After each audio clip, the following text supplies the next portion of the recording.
Hey Rebel Rouser, I'm Alan Voivod and this is Star Wars 7x7, your daily dose of Star Wars joy, and thank you so much for joining me for it. So we are continuing our series of looks at the story mode for Star Wars Squadrons. We have been working on the New Republic side of the house for the last few episodes, and now the story pivots to the Empire's side of the house, or what remains of it, if you will. It begins with a briefing from Rey Sloane, who is now an admiral. When we last saw her in the early days after the Battle of Yavin, she was still a Commodore.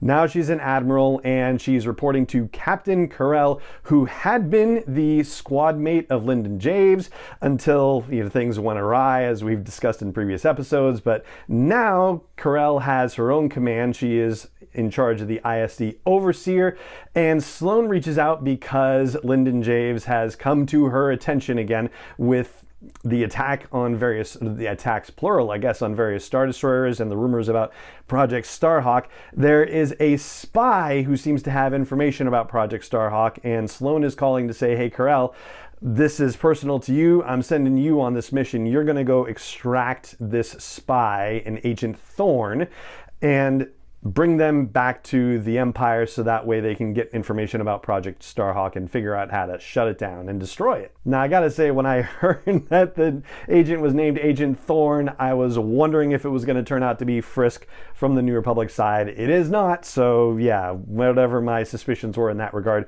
were unfounded, basically. So this spy is currently embedded in a station orbiting Hosnian Prime, and so the mission is to jump behind enemy lines and extract that agent and then escape. And in the game, of course, you pull that off. The interesting thing for our purposes in discussing the story mode is the conversations that your pilot character has with various Imperials leading into the mission. For starters, Captain Carell, you'd been on the mission with her where Lyndon Javes betrayed his squadron and defected to the then Rebellion, now the New Republic. So Carell welcomes you back and talks about how it sucks that the Empire reassigned the officers of that squadron in disgrace, basically, even though it wasn't their fault.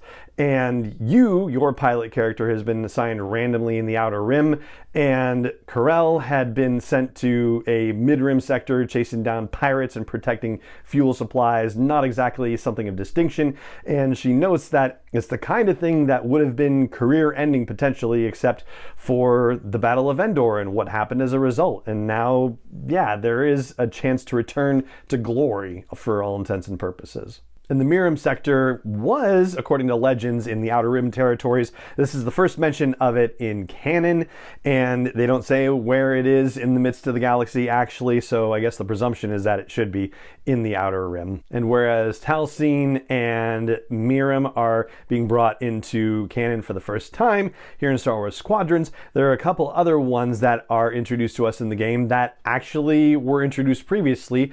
You meet this mechanic, Waylon, who is overseeing all of the starfighters and whatnot. He tells you a story about how the Overseer has recently overseen action, I'm sure that's pun intended, over two places, Pothor and Jeyll, Jeyell.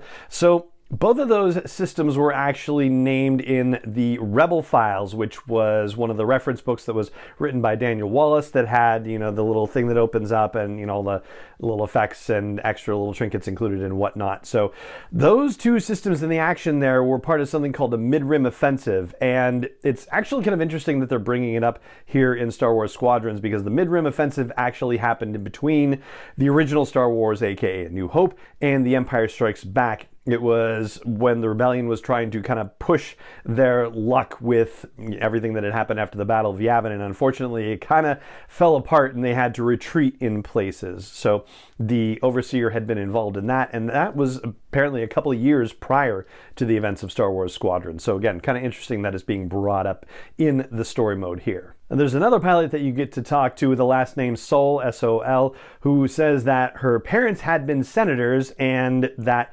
with the destruction of the Death Star at Endor, that they lost their emperor and gained 100 warring factions, which might be a little bit of hyperbole, but it is an interesting perspective. And she goes on to say that maybe if the emperor hadn't dissolved the Senate, that the Senate would be able to maintain some kind of order in the galaxy. Things wouldn't be going as crazy as they are in that particular moment. Not that she's questioning the emperor's decision, but but still. So that was kind of an interesting conversation, and it also then circles back to the conversation you have with Carell, where she says, I hope you're on board with Admiral Sloane's vision for where things are going with all of these warring, factions and remnants and whatnot. Like, there are people who are jockeying for power. A lot of that is detailed in the Aftermath trilogy by Chuck Wendig, but Admiral Sloane is one of the leading contenders for trying to get the Empire back on its feet, and the captain here, Carell, is saying, yep, you should be a part of this for sure. And she still thinks of our heroes as the Rebellion. She won't even really refer to them as a New Republic other than to say that they will fall just like the previous Republic did. And it did, so yeah, there's that too. So I think those are all the interesting facts that are worth highlighting from this next mission in Star Wars Squadron that we got to talking about. The first mission that you play for the Empire in this post-Endor galaxy, and that is going to do it for this episode of the podcast. If you enjoy the podcast, I hope you'll consider sharing it with other Star Wars fans whether in real life or on social media, or whatever the Venn diagram is between the two. Whatever platform you're catching this on, I hope you'll consider subscribing or following to become a part of this whole situation on a regular basis. And I hope you'll also consider leaving a rating or review wherever an app might offer you the option to do so. And it just remains for me to say thank you so much for joining me for this episode of the podcast, as always, and may the Force be with you wherever in the world you may be. Star Wars 7x7 is not endorsed or sponsored yet by Lucasfilm Limited, Disney, or 20th Century Fox, and is intended for entertainment and information purposes only. Star Wars, the Star Wars logo, all names and pictures of Star Wars characters, vehicles, and any other Star Wars-related items are registered trademarks and/or copyrights of Lucasfilm Limited, or their respective trademark and copyright holders. May the Force be with them. All original content is copyright by Star Wars 7x7. We hope you love it.